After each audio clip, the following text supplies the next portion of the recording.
Now I've come to the end of my useful life, and there's no point in remaining alive forever, merely becoming a burden to people.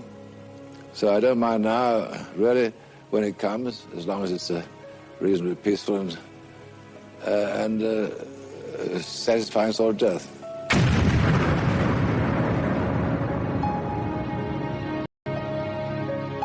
The blast was so powerful that the rubber soles were torn away from the canvas uppers of the shoes.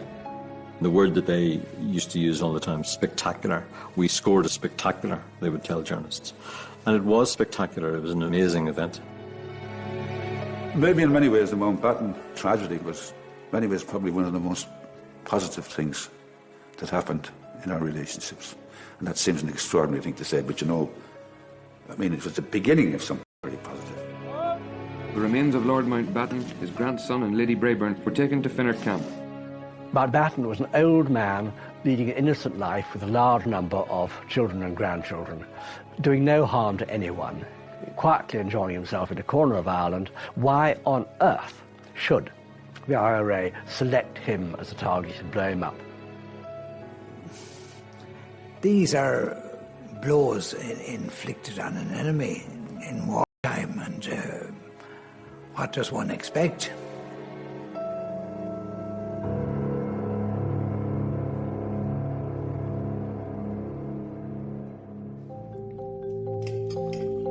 In August 1979, Lord Mountbatten of Burma was enjoying the final days of his annual holiday at his home on the west coast of Ireland.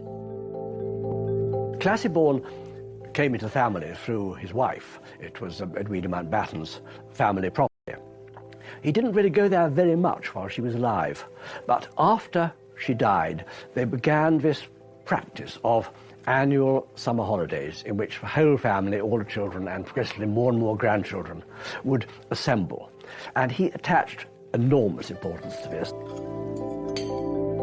Every August, we all looked forward to the fact that there would be a change in Mullaghmore. You'd have a pretty distinguished guest with a fairly large entourage who would visit the area every August.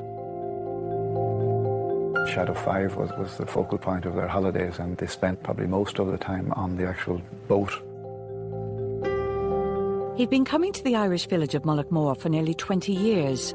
Despite the continuing violence just a few miles across the border in Northern Ireland, Mountbatten, a grandson of Queen Victoria, believed he was safe. I know it was much more intense, the security, but in August 79, there was just myself and a uniformed colleague on protection duty with him during the daytime. Throughout the 70s, the IRA grew more sophisticated in its attacks, and it was about to launch its most audacious operation yet. Its target, Mountbatten himself, the last Viceroy of India, decorated war hero, and mentor to Prince Charles. Under the cover of darkness, the terrorists had placed a 50-pound bomb onto the floorboards of Mountbatten's prized motorboat, the Shadow 5, which he kept moored in Mullaghmore. It was extremely well executed. It was easy to put a device into the boat the night before, unguarded and unattended. Lord Mountbatten was a much-loved and well-respected member of the royal family. He had served his country at the highest level, commanding the Navy in Asia during World War II and overseeing the final days of the British Empire in India. Mountbatten was a man of enormous qualities and virtues. He was also a liar, a self-glorifier, a man who, not deliberately, twisted the truth to suit his own purposes. In 1979, Mountbatten had hired a 15-year-old schoolboy from Enniskillen in Northern Ireland to help him on the boat. For Paul Maxwell, it was a dream job. I mean, he just idealised the job, really. He thought it was just fantastic. And he used to steer the boat out of the harbour in the mornings and so forth, and anyone watching, our Paul steer the boat, you know.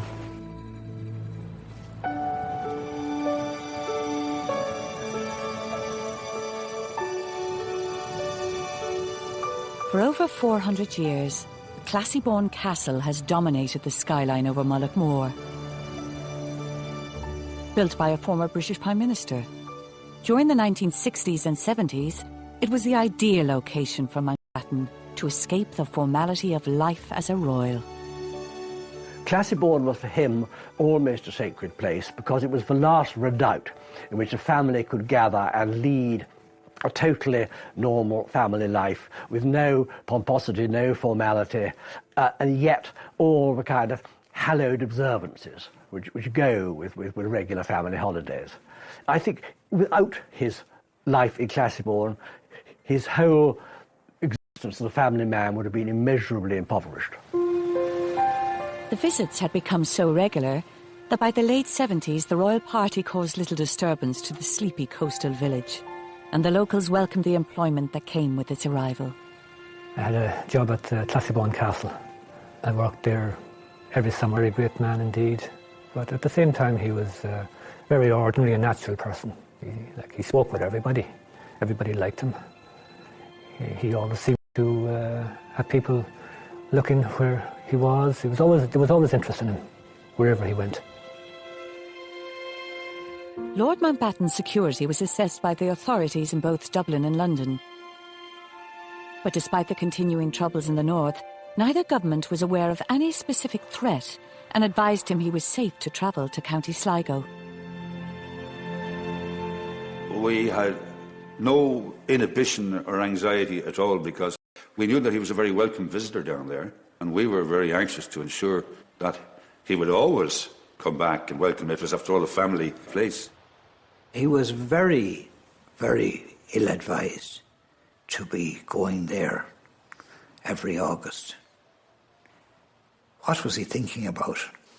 And what were his security advisors thinking about? Lord Louis Mountbatten was Prince Philip's uncle, known affectionately as Dickie. He was a prominent member of the British royal family. Mountbatten was a central part, almost, of the post-war royal family. He, in terms of ranking in royal status, he was not particularly high, but they knew how loyal he was, how affectionate he was, and usually, on most issues, how right he was. And I do think he was greatly valued by everyone in the royal family. The Prince of Wales was extraordinarily close to Lord Mountbatten. He used to refer to him as his honorary grandfather and almost treated him as such, especially since he hadn't got a grandfather of his own. And he loved Mountbatten, he revered Mountbatten, he argued with Mountbatten, certainly, but he respected enormously Mountbatten's views, his opinions. He listened to him as he listened to nobody else. And Mountbatten was an extremely good influence in the Prince of Wales's life. From an early age, it was clear that Mountbatten would follow his father to serve his country on the high seas. He rose through the ranks, and during World War II, came to the attention of Winston Churchill, who spoke of his admiration for Mountbatten. Churchill admired courage, he admired enterprise, he admired imagination, and Mountbatten had all those in buckets. The personal high point of the war came in Singapore when he received the Japanese surrender. They needed somebody who was a bit flamboyant and who would raise the morale of what had been a rather depressed and beaten army. New Delhi airfield and the arrival of the Viceroy designate. It was because of this experience in Asia that in 1947 the then British Prime Minister, Clement Attlee, appointed Mountbatten as the Viceroy of India, a role that would test all his political and military skills. When Mountbatten arrived in March 1947, someone described India to be like a ship on fire in mid-ocean with ammunition in the hold. So a very volatile, bloody, unstable political situation. And what Mountbatten had was understanding of how to handle a very difficult diplomatic situation. How do we get these leaders of different political parties who have not been able to sit together on a table to discuss things in the lead up to 47. How do you get them around the table, and how do you get them to accept a compromise solution? And Mountbatten was possibly, I think, one of the best candidates to do that. Inevitably, he made enemies. Inevitably, people thought he was being unfair, favouring one side or the other. But given the horrors that were possible I feel only admiration for him. Attlee's brief for Mountbatten was clear: get Britain out of India. But the ideal plan of leaving behind a united continent quickly slipped away. And as the British withdrew, the mass migration across the new boundaries between India and Pakistan resulted in bloodshed. If you look at how partition came about, it was always going to be messy. It is impossible to expect that in the space of a few weeks, a subcontinent could be divided without rupture and bloodshed. But the scale of the bloodshed possibly took almost everyone by surprise.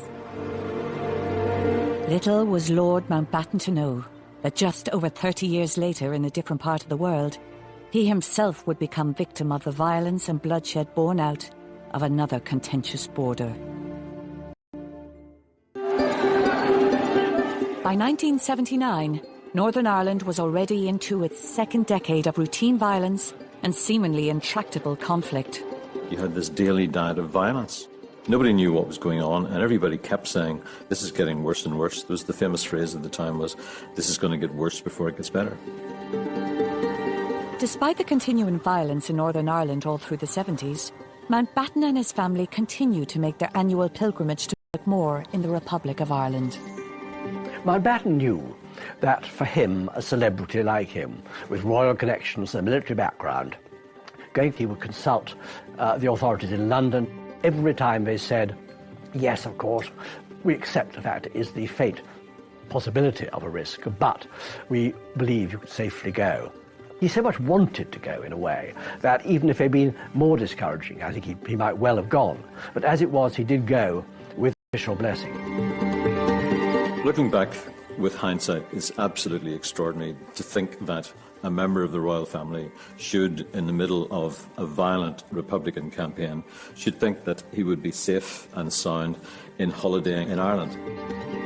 I was aware of his presence there back in the very early 60s, 60 or 61, when I was in charge of the IRA. And an application came from a unit operating in West Fermanagh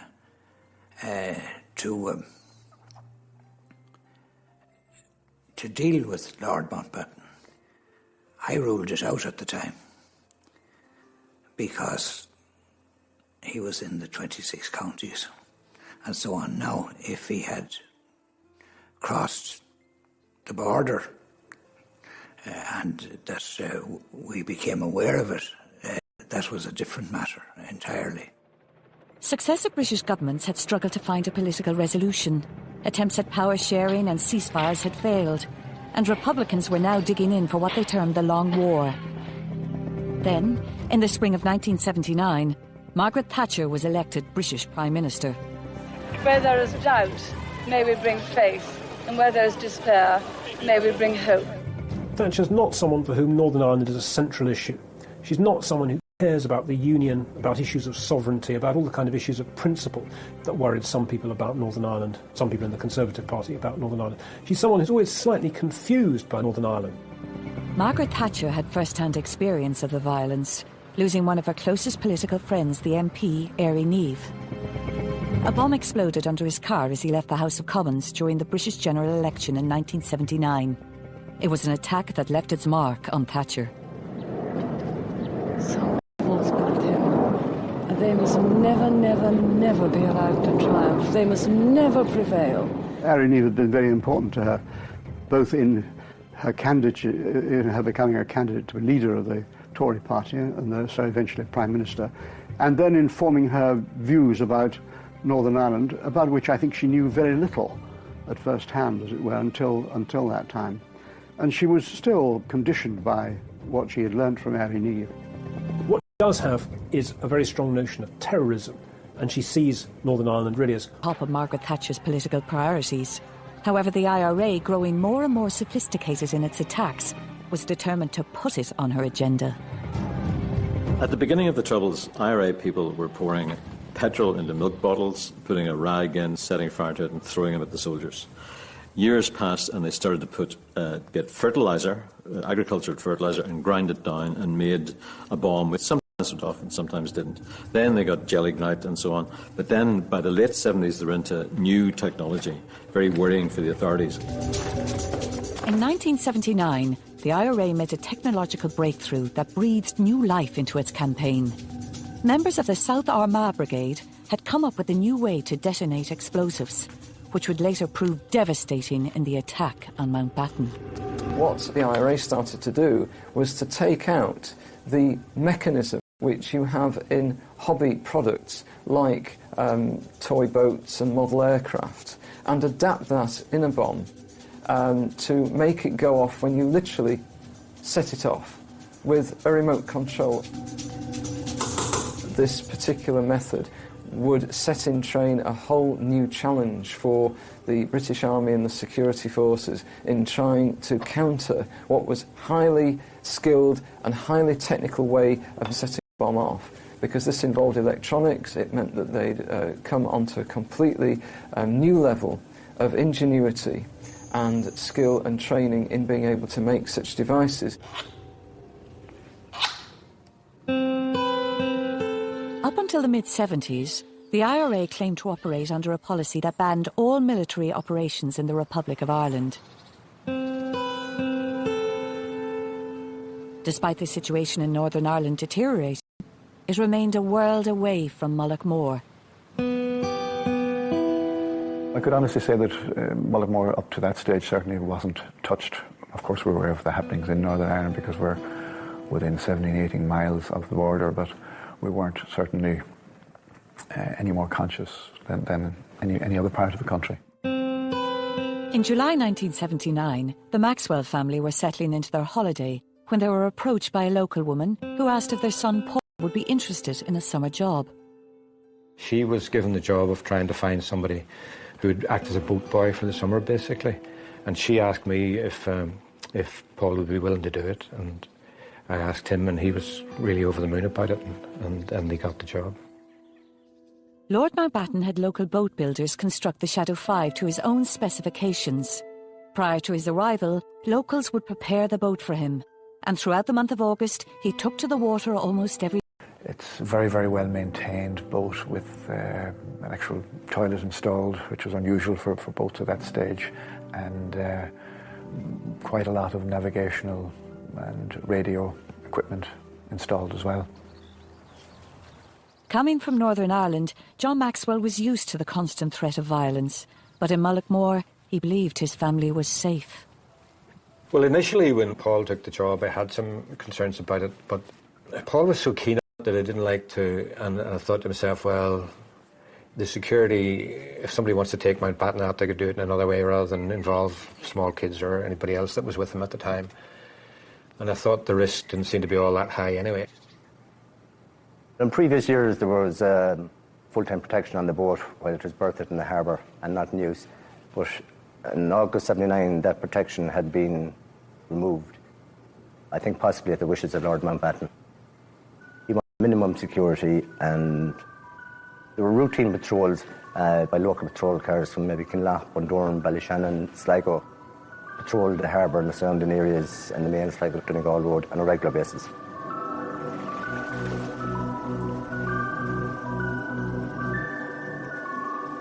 On the night of August 26th, the routine patrols failed to spot two men as they made their way out along Mullaghmore Harbour.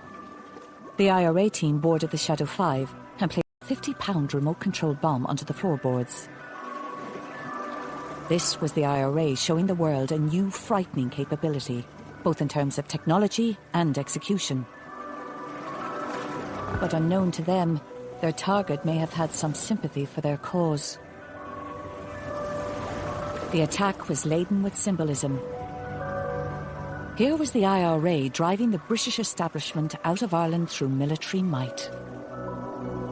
However, with the passing of time, it has emerged that Mountbatten himself may have shared the political aims of his own assassins. It seems he had been quietly voicing hopes of a united Ireland, just as he had supported the independence of India more than 3 decades earlier. Lord Mountbatten said he wished me to know that he and Ireland's National Archives has turned up a letter written by a Dublin diplomat in 1972, after he'd spoken to Mountbatten about the Irish constitutional question. He was doubt where the Royals stood. They hope that this can be developed into a major advance towards the final solution. Reunification is the only eventual solution. If there is anything he can do to help, he will be most happy to cooperate. Mountbatten was naturally liberal in his instincts. Whatever community he was in, he thought that I suspect that secretly, he thought that the end, reunification, was inevitable. All I can say is I wish that Lord Mountbatten had spoken up about that. I'm very interested to hear that, as I haven't been aware of that up to this. But he should have spoken up, and it would have a certain impact at the time. And who knows, it might have changed or helped to change the course of history.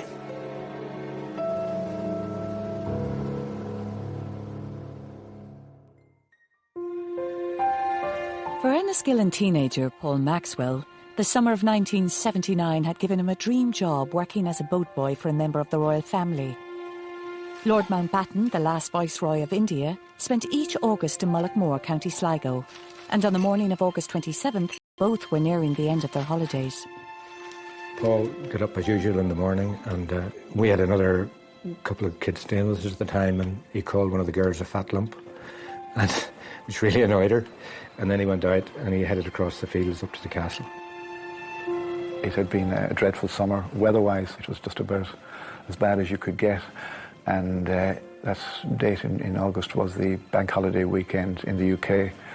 And that Monday morning was an absolutely beautiful Monday. The weather was terrific. Beautiful morning. Lord Mountbatten always brought with him a large party of family and friends, and they were keen to make the most of the arrival of the good conditions. Approximately 9:30, Lord Mountbatten, after his breakfast, came out and had a brief conversation with me.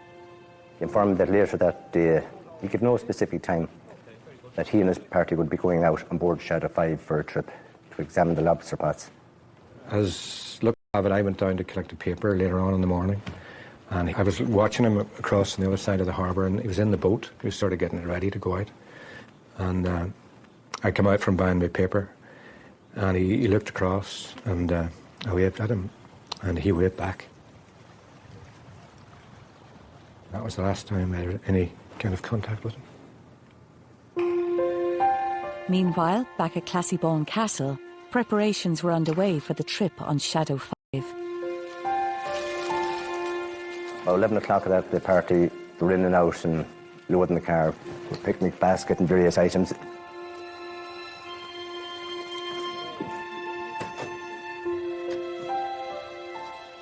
So they all bailed into the car and we headed for the... We arrived at the boat, the tide was quite low, so Lord Mountbatten, being 79 years of age, an elderly man, and the Dowager Lady Patricia Brayburn, was 83. I helped them down onto the boat and remained with them on the boat for a period. So Lord Mountbatten took control of the boat himself. The Dowager Patricia Brayburn sat at the rear of the boat, along with Lady Brayburn.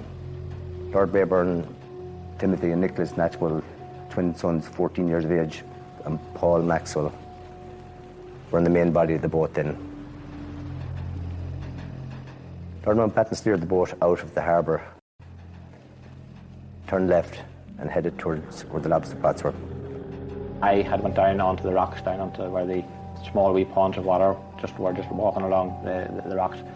And I sat down because I seen the boat approaching, and I knew the boat was going to be lifting the lobster pot right beside me. I was really 30 yards from the boat. I wouldn't have been any further than that. I was up reading the paper at the back of the cottage. I suppose it would have been maybe 11 o'clock or 11:30 or something like that. I followed along the cliff face, keeping the boat under close observation at all times. So within minutes, the boat came to wee inlet where the lobster pots were. They were chatting among themselves, like just hear them talking. And the boat was coming towards me and then turned to the right-hand side. And it was then that someone had stopped to lift the lobster pot. I was looking down at the cliff face, directly down onto the boat. From what I can remember, There was somebody leaning over the boat to lift the lobster pot. It was an enormous explosion.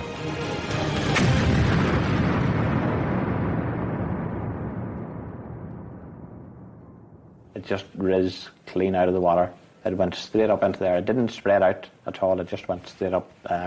And it seemed to go up into the air for about, to me, like 5 seconds before there was another merciful explosion.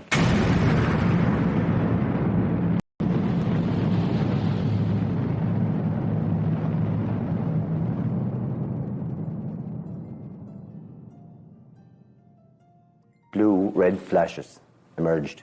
A massive, mushroom-like cloud of smoke came up in front of me. I was there. I don't believe this. This isn't happening. It hasn't happened. Just I realised it had happened right before my very eyes. When the smoke settled, all I could see was debris, life belts, pieces of timber floating on the sea. The sea was still dancing. In a million pieces, basically. But people screaming in the water and shouting, and I just remember that very clearly, you know, the shouting and the screaming in the water. I kind of knew straight away that it was a bomb. And I jumped into the car, and there was a Garda there. And he confirmed that it was, you know, Mountbatten's boat. And I thought, gosh, nobody could have survived that. And I kind of lost the head to some extent, I suppose, for want of a better way of putting it, and thought to myself, I'll climb down this cliff face and I'll see if I can find any sign of Paul in the water. We had to hold him. The field was just on the edge of a cliff, and there was nothing but rocks below. If he had to jump, he would have jumped to his death. And he was so distressed. He could hear the shouts in the water too, not knowing, I suppose, if that was his son or who it was. And it was, you know, it was all very frightening.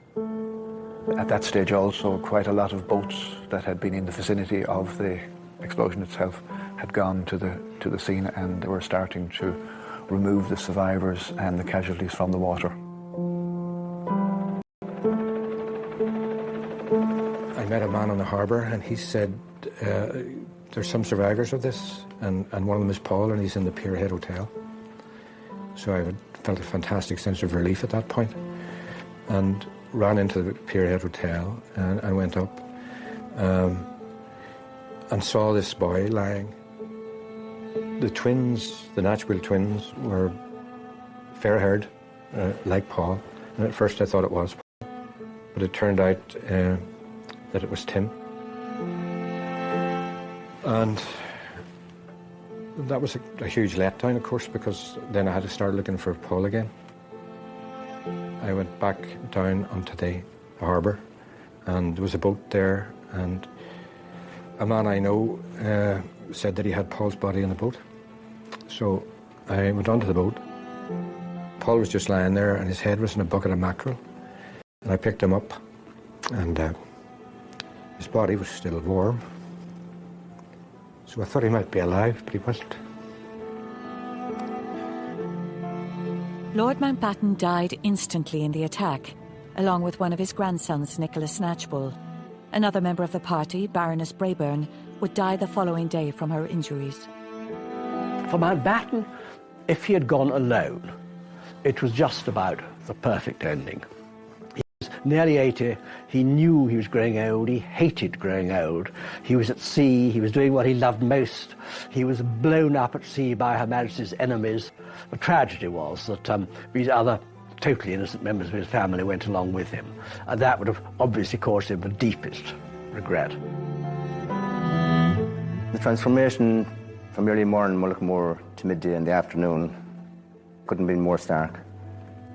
If a bustling, thriving little holiday village, little port, to a little village that had been totally devastated, an air of doom and gloom and disbelief and shock had enveloped Mullaghmore and its visitors. Whenever people were standing around the harbour talking about it afterwards, I was down in the middle of it, and I can remember telling people I saw what happened, you know. So I suppose at 14 years of age it was a big event for me, and I was saying that, I had seen what had happened. How did you know that it was Lord Mountbatten's boat? Because I was there in the harbour yesterday evening and I seen his boat and I recognised it. Well, there's a green with a white cab and I just recognised it was his boat. I knew that it was only kind of his boat in the harbour. I knew it was him.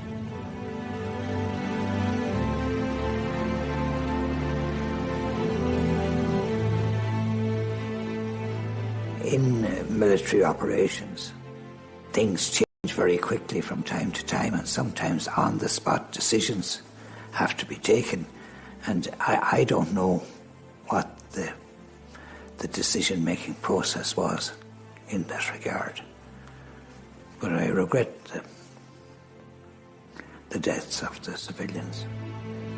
I went into the morgue and I had a closer look at him in the morgue. His body was covered up, so I didn't see the injuries anymore, but his face was little pock marks on his forehead.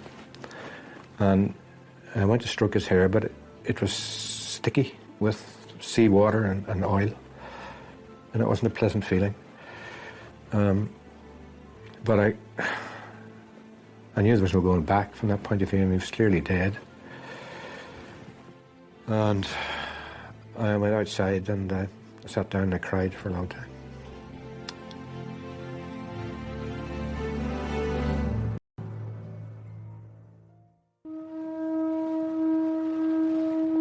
In August 1979, the IRA had struck right at the very heart of the British establishment with the killing of Lord Mountbatten of Burma while he was on holiday in Ireland. The scale of the human tragedy very quickly became a political crisis in London and Dublin as news emerged of the unprecedented atrocity. I was on holidays in Lange, coming in from the golf course when somebody ran up to me and said, "Did you hear what has happened? Did you hear?" I said, "No, I haven't an idea," but I never knew. And my immediate reaction was to get back to Dublin as fast as I could. And the news was about to get a whole lot worse. 2 hours after Mountbatten, the IRA again used its remote control technology to kill 18 members of the Parachute Regiment at Warrenpoint in County Down. The attacks had been planned and executed with ruthless precision. Separately, these were two of the worst, the most awful attacks of the Troubles, with civilians and an old man dying on one attack and a lot of soldiers dying in the other. Separately, they would have still have been a tremendous shock, but together, it was almost mind-blowing, to use the word that was used in those days, that the IRA, which it seemed to be a bit dipping down, could manage this. It was a huge moment where everybody realised that the Troubles weren't just gradually going away, that this had arrived, that these people were so ruthless. The Irish Prime Minister had cut short a holiday in Portugal and was on his way back as the rest of the cabinet met in emergency session. It was a very steamy sort of an atmosphere. The enormity of these deaths and all this violence was fairly well accepted, realised and accepted on the Irish side. Margaret Thatcher's immediate response was to fly into the north to visit the injured soldiers and to walk the streets of Belfast in an attempt to reassert her government's control. Lord Mountbatten was Britain and Britain was Lord Mountbatten. She had to make an immediate reaction as Prime Minister, and that was designed to reassure opinion in Northern Ireland. I don't think she, at that stage, saw that much was likely to come from cooperation with the Irish government. I think she thought that the Northern Irish situation had to be dealt with by the British government in Northern Ireland. And the other developments came later. There's always a bit of the ambulance chaser about Margaret Thatcher. You know, she likes dramatic incidents with victims she can visit, and of course does go and visit the victims of Warrenpoint. And that, therefore, kind of fits in with the way she approaches Northern Ireland, always as a series of kind of discrete little episodes, rather than as a problem to which she has some overall view. 2 weeks later, the Irish Prime Minister was in London along with several members of his cabinet for the funeral of the British Royal, murdered in their territory. I think it's an awful thing to be sad at funerals.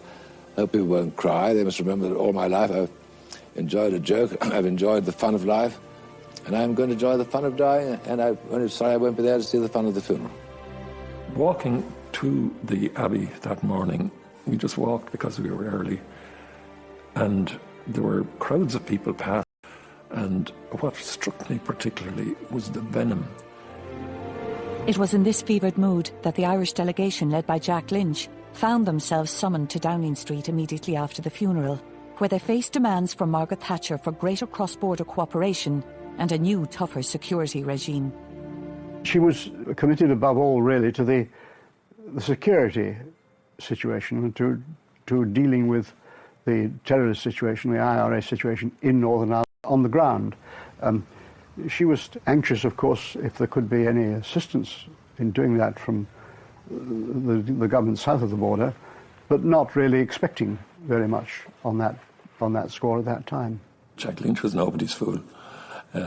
He was a very shrewd operator and very well able to handle most situations.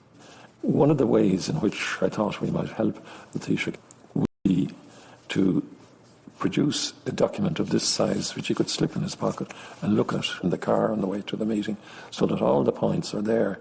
And that's the one that was used in Downing Street at that meeting in September 79. Jack Lynch opened or started at his introduction. He said, "You must appreciate, Prime Minister, that the revulsion in both countries is equal, but you are putting the blame on us. You cannot blame us because we have problems with the IRA just as you have problems. The IRA doesn't recognise our constitution. We have a problem. It's at least as big as your problem." And he continued with that argument. Somebody made the suggestion that, you know, Prime Minister, there may be a certain amount of sympathy with what the IRA are at, with their aims, not necessarily with their methods, with their aims. She became furious. She jumped up from her chair, she thumped the table and was almost about to leap over the table. "Are you condoning murder? And, you know, if this is the way you're going to, if this is your attitude, we'll finish."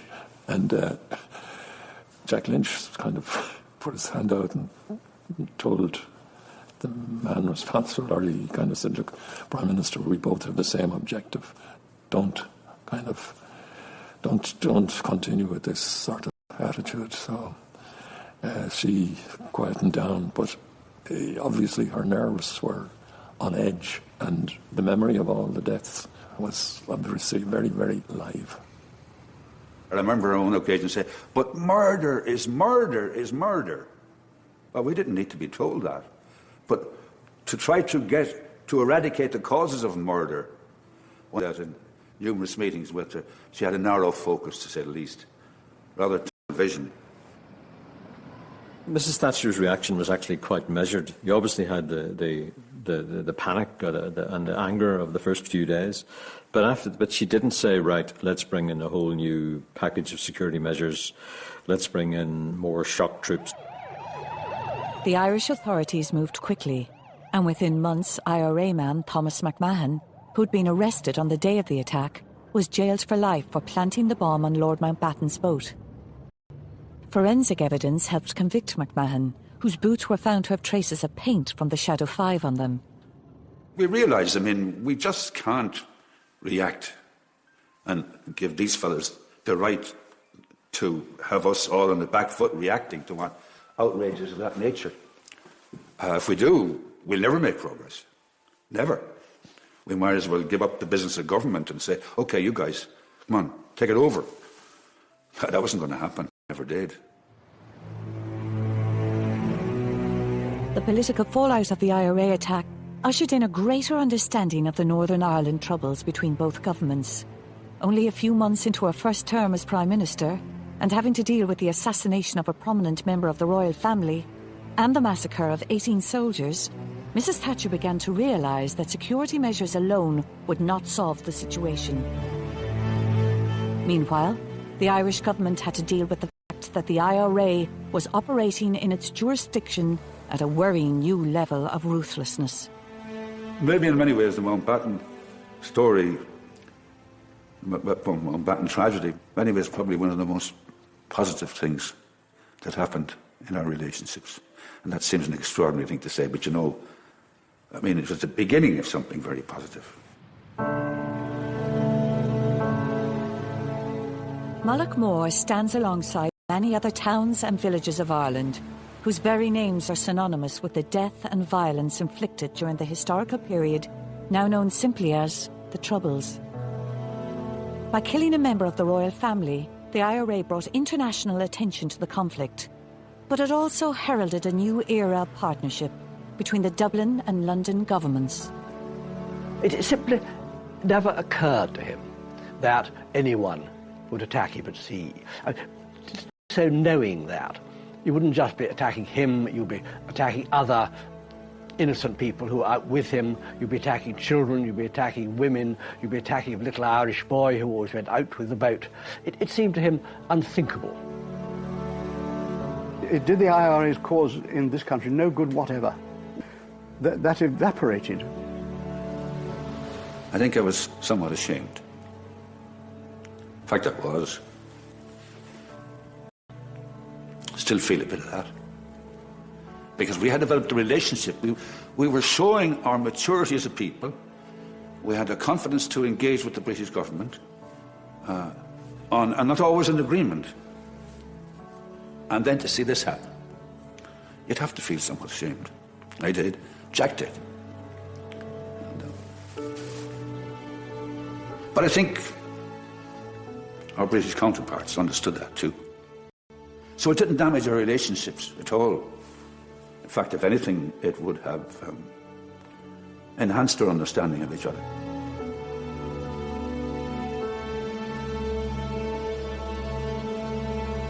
Their feats are legendary, serving as a blueprint for warfare thousands of years later. Battles BC uses stunning graphics to show leaders from the ancient world in some of the greatest conflicts in history. See it tomorrow afternoon at 4 as part of the free weekend pass on Sky 3.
protection duty with him during the daytime. Throughout the 70s, the IRA grew more sophisticated in its attacks, and it was about to launch its most audacious operation yet. Its target, Mountbatten himself, the last Viceroy of India, decorated war hero, and mentor to Prince Charles. Under the cover of darkness, the terrorists had placed a 50-pound bomb onto the floorboards of Mountbatten's prized motorboat, the Shadow 5, which he kept moored in Mullaghmore. It was extremely well executed. It was easy to put a device into the boat the night before, unguarded and unattended. Lord Mountbatten was a much-loved and well-respected member of the royal family. He had served his country at the highest level, commanding the Navy in Asia during World War II and overseeing the final days of the British Empire in India. Mountbatten was a man of enormous qualities and virtues. He was also a liar, a self-glorifier, a man who, not deliberately, twisted the truth